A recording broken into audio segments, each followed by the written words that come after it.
Nous allons lire ce soir dans Genèse, nous allons lire ce soir Genèse 3 pour notre programme de plan de lecture de la Bible d'un an. Nous allons lire Genèse 3 et Genèse 4.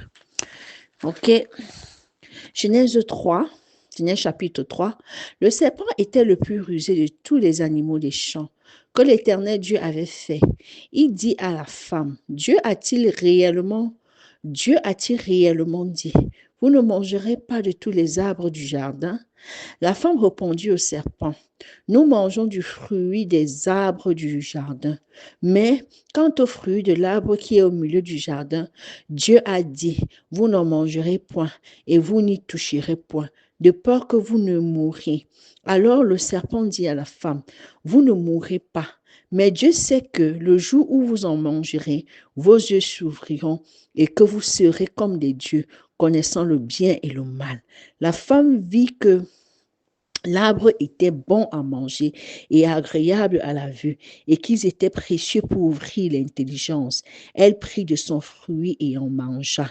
Elle en donna aussi à son mari qui était auprès d'elle et y en mangea. Les yeux des uns et des autres s'ouvrirent. Ils connurent qu'ils étaient nus. Et ayant cousu les feuilles de figuier, ils s'en firent des ceintures. Alors ils entendirent la voix de l'Éternel, Dieu, qui parcourut le jardin vers le soir. Et l'homme et sa femme se cachèrent loin de la face de l'Éternel Dieu, au milieu des arbres du jardin. Mais l'Éternel Dieu appela l'homme et lui dit, où es-tu? Il répondit, j'ai entendu ta voix dans le jardin et j'ai eu peur parce que je suis nu et je me suis caché. Et l'Éternel Dieu dit, qui t'a appris que tu es nu? Est-ce que tu as mangé l'arbre dont j'avais défendu de manger? L'homme répondit, la femme que tu as mise auprès de moi m'a donné l'arbre et j'en ai mangé. Et l'Éternel Dieu dit à la femme, pourquoi as-tu fait cela? La femme répondit, le serpent m'a séduite et j'en ai mangé. L'Éternel Dieu dit au serpent, puisque tu as fait cela, tu seras maudit entre tout le bétail et entre tous les animaux du champ. Tu marcheras sur ton ventre et tu mangeras de la poussière tous les jours de ta vie. Je mettrai l'unité entre toi et la femme, mais entre toi et la femme, entre ta prospérité et sa prospérité, celle-ci t'écrasera la tête et tu lui blesseras le talon. Il dit à la femme, j'augmenterai la souffrance de tes grossesses, tu enfanteras avec douleur et tes désirs se porteront vers ton mari, mais il dominera sur toi. Il dit à la femme, puisque tu as écouté la voix de ta femme, il dit à l'homme, puisque tu as écouté la voix de ta femme et que tu as mangé l'arbre du fruit, l'arbre au sujet duquel je t'ai donné cet ordre, tu n'en mangeras point. Le sol sera maudit à cause de toi.